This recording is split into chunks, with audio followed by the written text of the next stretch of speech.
Hello and welcome to Community Forum, a community service of CAN TV. I'm your host, Dave Kraft. Now, Chicagoans, I want you to imagine, what if they built the Sears Tower without any bathrooms? Sounds far-fetched? Well, that's exactly what the nuclear industry did. They were building the majority of today's 104 nuclear reactors at the same time the Sears Tower was going up, and they built them all without a place to put their radioactive excrement. To date, there is no environmentally acceptable place to permanently dispose of the over 40 years' worth of high-level radioactive waste in this country. And to make matters worse, the Obama administration in 2010 has called for building more reactors, and that will produce even more wastes, all at a time when they also canceled the only waste dump project they had available at Yucca Mountain in Nevada. Some state legislatures even think this is a good idea. Today's guests will speak to the issues of how to deal with these radioactive wastes, but also do it from a citizen's perspective and not from a governmental perspective. So I want to welcome Kevin Kamps from Beyond Nuclear in Tacoma Park, Maryland, near Washington, D.C., and Diane Arrigo from the Nuclear Information Resource Service, also in Tacoma Park, Washington.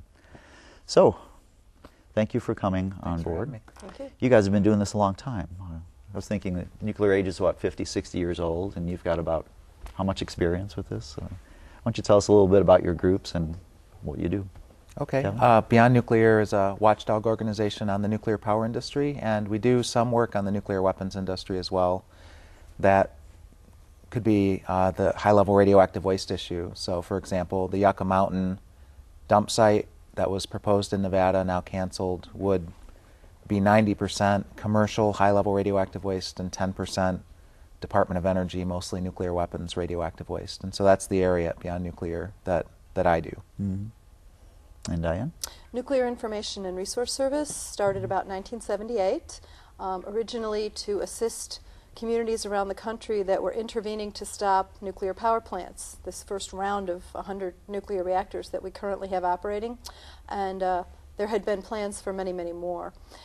We have, over the decades, watchdogged the federal agencies. We've worked with community groups who were targeted with nuclear waste dumps and now new nuclear power plants. So we are assisting people to prevent leaking nuclear dumps coming into their communities, helping those with closed dumps to close them, and to prevent nuclear waste from being deregulated. There's actually a plan that would allow nuclear waste that isn't as easy to detect to be deliberately recycled into the marketplace, into consumer goods, also to go to regular garbage or to hazardous dumps. And so in addition to intervening now against the new nuclear reactors that are targeted, and that means trying to help people stop those from starting up and making more waste, we are also working to prevent the waste from getting out into the environment. Okay. As you were just talking, you know, for the benefit of those who are watching this, when you hear the term radioactive waste, they probably view it as some single monolithic thing, but obviously from what you said, that's not the case. So why don't we just start with a little description of what we're talking about here today, and start with I think what people most are concerned about, the high-level stuff. So you want to tell us a little bit about what is high-level waste, where is it, where does it come from? Okay. Well, the definitions are very arbitrary, and so I'll just give you the definition of what is high-level radioactive waste, mostly on the commercial industry side. So this is from the electricity producing reactors. The high-level radioactive waste refers to the nuclear fuel which comes out of the reactor core. It is in the form of 12 to 14 foot long metal tubes, and they're about as big around as your little finger, very thin-walled metal, and inside of that are ceramic pellets of uranium fuel. So uranium is a toxic heavy metal. It's radioactive in nature, but once it comes out of a reactor, it's 1,000,000 times more so. So much so that it's deadly. So at close exposure, without radiation shielding, you could receive a fatal dose of radiation from irradiated nuclear fuel coming out of a reactor core, and that lethal dose you could receive within seconds or minutes, depending on how long it's been out of the reactor core. So high-level radioactive waste like that is first stored in a storage pool at the reactor sites, but most of those in the United States are now full to capacity, and now the overflow is going into outdoor steel and concrete silos. So these are called dry the casks. dry casks? I think we have an illustration of the dry casks that we can show our guests. So that's one definition of high-level radioactive waste, the irradiated nuclear fuel. And we can talk more about this proposal to do what's called reprocessing, which is chemically extracting plutonium from this irradiated nuclear fuel. And that's another version of high-level radioactive waste, would be the liquid, now liquid high-level radioactive waste that comes out of the reprocessing process. Mm-hmm. So it's predominantly the stuff coming out of the reactors, but other things well, too. there is the commercial industry. There's also the nuclear weapons complex. And so actually to make nuclear weapons, reprocessing was performed. So there were liquid high-level radioactive wastes that were generated that the plan is to re-solidify into glass logs for permanent disposal. That has not gone very well. So we've got solid radioactive wastes of high level from the commercial industry, from the nuclear weapons complex. We've got liquid high-level radioactive wastes, mostly from the weapons complex that exists in the United States, being very, very slowly converted into glass logs for permanent disposal, which have their own problems. And there is now a current proposal to revive commercial radioactive waste reprocessing in this country, which would be a disaster in many different ways. You say revive? Well, there was a very short period, and Diane's actually very knowledgeable about the West Valley, New York reprocessing facility, the only place in this country that ever reprocessed commercial irradiated nuclear fuel. They also did some weapons work up there. And Diane can tell you about how in a short period of time they created such a huge mess that it's going to cost many billions of dollars and decades to deal with. What they do for reprocessing is to take the irradiated fuel. You talked about the ceramic pellets that are in 10 or 12 foot long rods, and these rods are, a couple hundred rods are in an assembly, and a couple hundred assemblies go into the core of a reactor, and every 3 years or so they have produced as much electricity as is economically viable to produce. They take them out. They need to be stored and cooled because they're very radioactively hot, actually millions of times hotter than when they went in, and thermally hot. So that's why they have to be in water to cool them down. And so they have to stay in that water for a while, maybe 3 to 5 years. After that, it can be physically stored in casks out back in the parking lot. What they did at West Valley was to take those assemblies and disassemble them and chop up the fuel and put them through chemical baths, acids and other chemicals, and extract the uranium and plutonium, which actually in this country never went to make new fuel. The theory is it would go to make new fuel for new reactors, but that hasn't worked in the U.S. It did go into the bomb program. So the liquid and sludge, the high-level waste that's left, needs to be turned into a solid so it doesn't leak out, and it is hazardous into the millions of years. It's dangerous now, it's dangerous for millions of years. And the same thing, the same reprocessing can happen for weapons or power. It happens for both around the world. And in the U.S., we've banned reprocessing irradiated commercial nuclear fuel. So we're not doing it, but who is doing it then? France, England, and Japan's starting it up, but they're having some real troubles with that. And Russia, of course, did it. I wanted to say, though, at West Valley, it's going to cost $5 billion. And I know when we're talking about high amounts of money, that doesn't mean a lot, but this is for 1 year's worth of irradiated fuel reprocessing. They only reprocessed for 6 years, and the legacy of that site is that it could contaminate the Great Lakes, and it's going to cost about $5 billion to clean up just the reprocessing part of the site. So when people have this image of nuclear power, when they see the ads in the glossy covered magazines of nuclear is homegrown and there are fields of daisies and a nuclear plant in the background, it seems like there's a side to it that isn't discussed in politely in public, and you're kind of describing the bathroom scenario of the nuclear industry here, well, the stuff people don't talk about. You put it well when you said there's no toilet. So I did say that the pools are full at the reactor sites, and then there's this overflow, and that's just the situation right now, is that the radioactive wastes being generated by the 104 operating reactors in the United States. There are 11 still operating reactors right here in Illinois. It's piling up at the reactor sites, and many of these reactor sites in the Great Lakes, both in the U.S. and in Canada, are right on the shoreline. So, for example, there's the Palisades Nuclear Power Plant in southwest Michigan, which has a pool that is full. It's been full since 1993, and the older dry cask storage at Palisades is located just 100 yards from the water of Lake Michigan. It's on a concrete pad, so it's really fair to call these parking lot dumps, really, because it's like a parking lot. And then these 20-foot tall silos, 10-foot in diameter, made of concrete and steel. At Palisades, they put this pad with these 100-ton casks, every one of them weighs 100 tons, on a sand dune that's 55 feet of loose sand underneath. It's not anchored to anything. Bedrock is 55 feet down. And a Nuclear Regulatory Commission whistleblower, really he was doing his job, but he had to turn to the public for support. Dr. Ross Landsman, back in 1993, warned the Nuclear Regulatory Commission that this situation at Palisades was in violation of NRC earthquake regulations. So the NRC doesn't even follow its own rules on some of these sightings? And They change them so that they're applicable. In this particular case, they didn't change the regulations. They do that all the time, but in this particular case, they simply ignored Dr. Landsman's warnings and proceeded to allow this facility to continue to be there. And here we are 17 years later. So it's very baffling that the NRC has regulations on the books about earthquake safety. One of their own staff people calls the attention of the agency to the fact that there's a violation, and the agency simply ignores this entire situation. So much for the defense in depth through our regulatory process. It's kind of similar to the regulation in West Virginia, let's say, or the Gulf of Mexico. Is that what we're dealing with I would here? say, here's an example that you'll like. A few years back, a couple decades, there was a nuclear reactor in Tennessee that had a fire because of electrical issues. So the Nuclear Regulatory Commission adopted fire protection standards. And several years later, that reactor wanted to restart.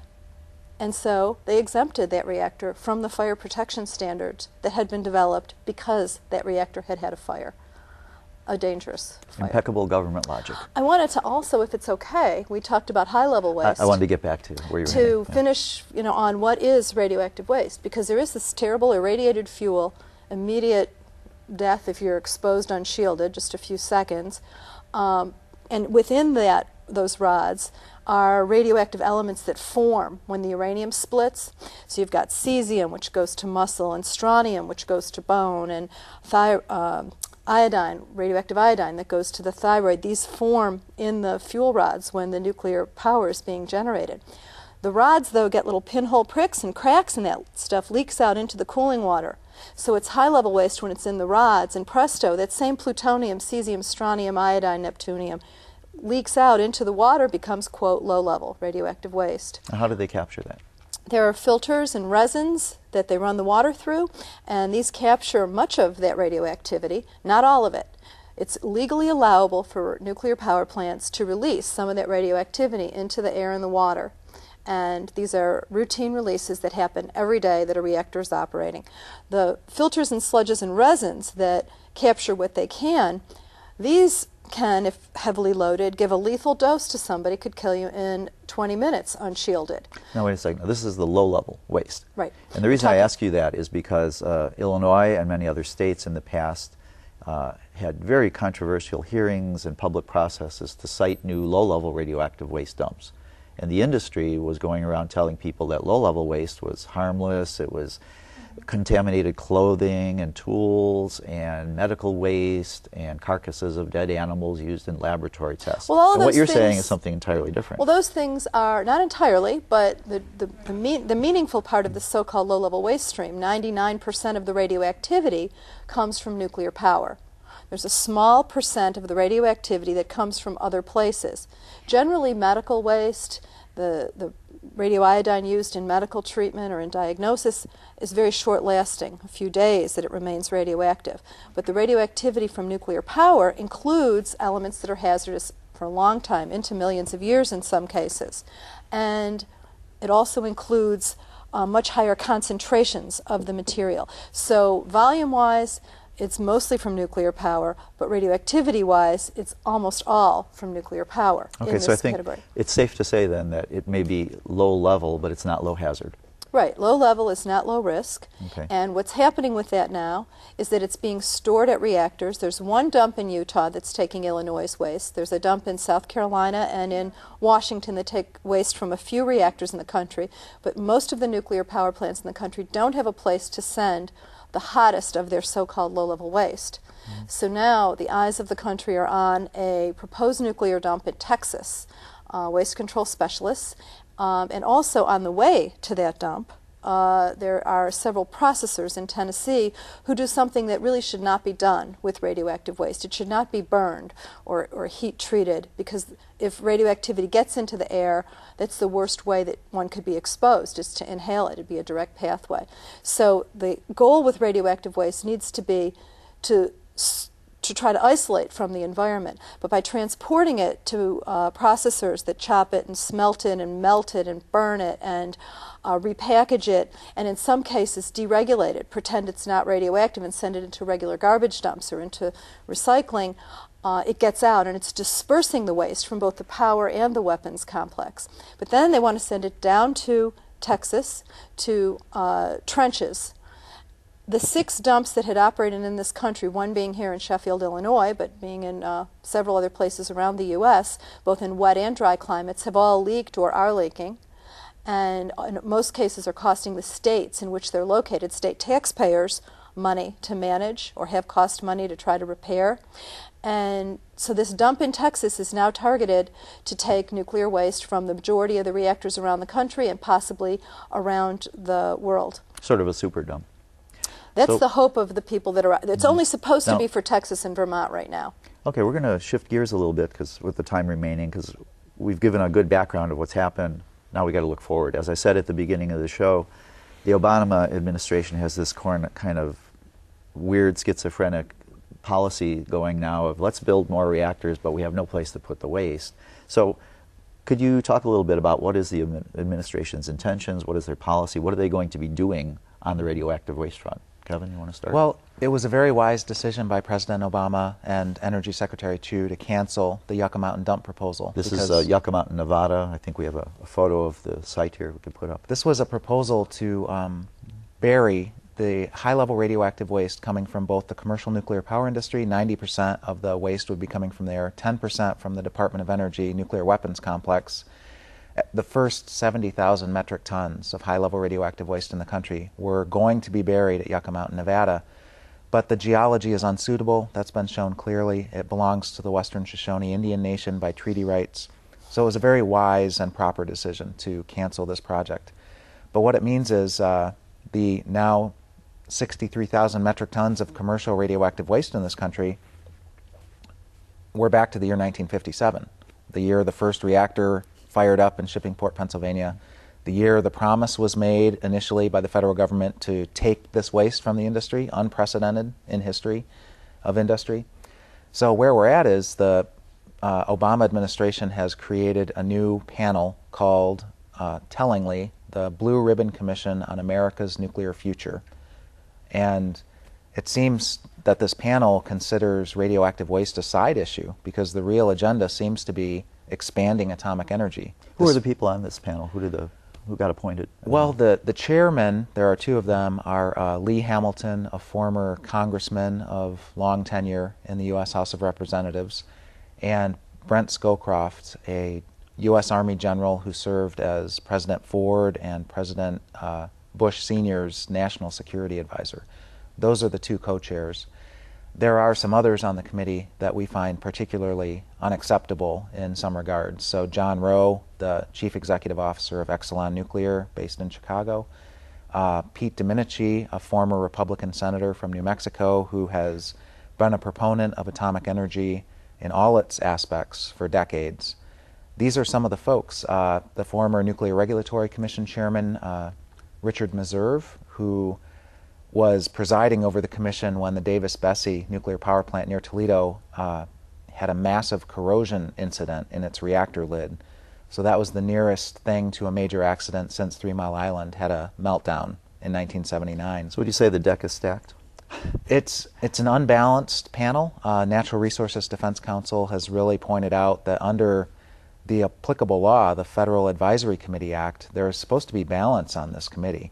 And so some of these folks who have a long history of being pro-nuclear power industry, even John Rowe is the nuclear power industry, they have not been balanced by, for example, members of the watchdog community from the environmental movement are not on there. Members of affected communities who live in the shadows of these radioactive waste storage facilities or targeted waste dumps are not represented on this panel.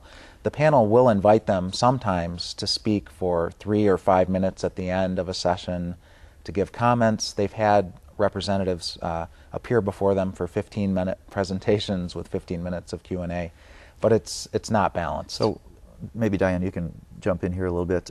What's the official mandate, and do they have a timeline, and do they intend to invite the public for more participation? Do we know this at this point? Well, within the next less than 2 years, they're supposed to come up with a report to the country on what to do with the nation's waste, and they've sort of thrown in there weapons waste and so-called low-level waste and what to do with the high-level waste, with a committee of people who have been, in my observation, very strong advocates for making the waste, and having a panel that's so heavily advocate for the nuclear power industry, and spending the first 2 days of their first public session talking about new reactors and new ways to make more waste. It seems that they're more committed to making sure that we continue to make the waste than figuring out how to really isolate it from the environment. And so 2 years down the road, a report's done, and then what?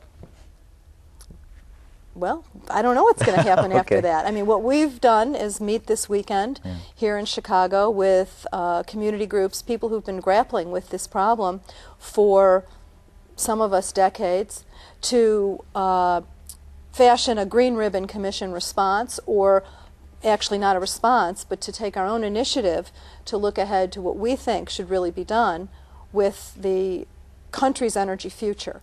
So the Blue Ribbon Commission has its agenda, which, from your observations so far, and you, by the way, you were both at these meetings, is that correct? Yeah. Yeah.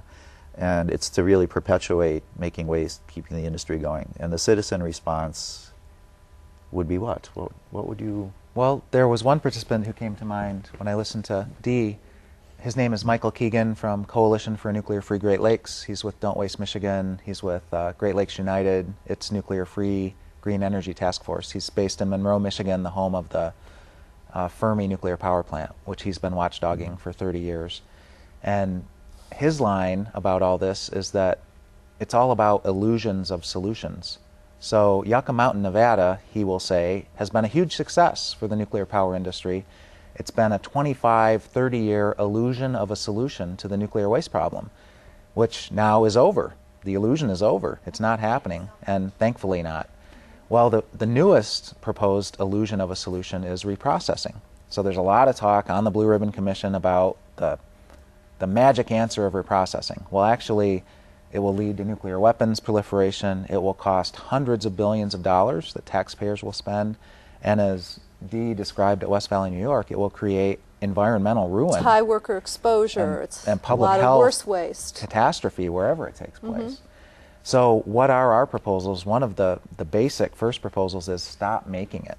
We have to phase out the old reactors. We have to prevent the new reactors. We have to implement energy efficiency and renewable sources of electricity. Stop making radioactive waste. There's way enough already.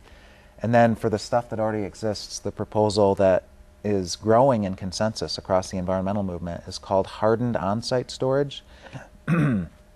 A recognition that the current waste storage in pools and dry casks is vulnerable to terrorist attacks, for one thing, vulnerable to accidental release of radioactivity into the environment, also vulnerable to eventual deterioration and failure of the containers at the reactor sites. So hardened on-site storage recognizes the need for fortifications, safeguards, and very high-quality containers to contain and isolate the radioactivity from the environment for an interim period, perhaps 50 years, until better solutions can be found than this on-site situation. The goal needs to be to isolate it from the environment, and looking at the catastrophes that we've had in the coal industry and in the oil industry, it's ridiculous to move from one extraction industry to another. It's time for us to force our government officials to move ahead with efficiency and renewables and make that part of our plan for how we're going to get out of the mess we're in. And the sooner we do it, the more money we spend on doing the right thing now, doing the clean and the safe energy path, as opposed to throwing more money away, subsidizing nuclear power, subsidizing dirty coal and gas, and and oil, that we need to really put our resources that we have now, while we have a little time, into a clean future. And we can take an advantage of that now and move ahead with that, but the bills in Congress are not going to provide that at this point. Our keynote speaker at this grassroots gathering on radioactive waste problems was Dr. Arjun Makhijani, who we have had actually on this show a few times. And he spoke about hardened on-site storage, a concept that he's helped to develop. He also spoke about his most recent book, which is Carbon-Free and Nuclear-Free, a roadmap for U.S. energy policy. And his thesis is that by the year 2040, we can phase out fossil fuels, we can phase out nuclear power, not only from the electricity sector, but also from the transport sector, you name the sector. And we can do it affordably for the same percentage of our gross domestic product we currently spend on expensive foreign fossil fuel imports, on expensive and dirty and dangerous atomic power. So it's really a question of political will and ecological wisdom that we do this. So we only have a few minutes left. The industry and the government gives the perception that environmentalists and the no-nukes kooks are just naysayers. They don't want this, they don't want that, NIMBY, not in our backyard. What you've just described in the last 5 or 10 minutes is that for years they've promoted or put suggestions forward that have just been largely ignored by government or industry. Would that be accurate? Well, the proposal for Yucca Mountain would have been a horrible disaster, a nuclear sacrifice area. The proposal for reprocessing is a very radical concept being pushed by the industry in hopes of making hundreds of billions of dollars at taxpayer expense, despite the risks. So I think our ideas of phasing out nuclear power and radioactive waste generation and hardening the on-site storage in the interim is very sensible. So in the few minutes left, very briefly, if you were to tell a citizen on the street, what should you be doing on this issue, what would it be? Why don't you go first, Diane? Real quick, though. We're at the end here. I'd say that people need to educate themselves and make sure that their elected officials, the people who are making the decisions, know how they feel. If you want more nuclear waste, if you want more radiation routinely emitted into the air and water, then you can proceed with that. But I think it's time for us to be clear that we don't want any more polluting industries in our energy future. Kevin? Along the same lines, folks need to join a local environmental group, start one, start a local anti-nuclear group if one does not exist, and get very busy on these issues and make sure that your U.S. senators, your U.S. representative do not hand over the keys to the U.S. Treasury to the nuclear power industry. That's what's being asked. Hundreds of billions of dollars in subsidies are being sought by the industry to build new reactors, new uranium enrichment facilities, to pay for waste dumps at taxpayer and ratepayer expense. We're going to have to get very busy very quickly and put an end to this. We have to be active public citizens on these issues to protect not only this generation but all future generations. Radioactive waste is deadly for tens of thousands of human generations into the future, millions of years. I've been doing environmental work for about 30 years now, and I remember someone talking about Midwesterners as being very polite. And polite people get polluted. So maybe to avoid the pollution, people have to be a little less polite moving forward. Just think what the risks are. Okay. Last words? There's tremendous potential with wind power in the Great Lakes region, and I think that would be a great first step, energy efficiency. We're going to have to end on that note. Okay, you've been watching CAN TV Community Forum, a community service of CAN TV Chicago. Tune in to Community Forum every Saturday at 8:30 p.m. on CAN TV 21. I'm Dave Kraft, and I want to thank you for joining us. I want to thank you, too, for coming to Chicago. Thanks. You're welcome. Welcome.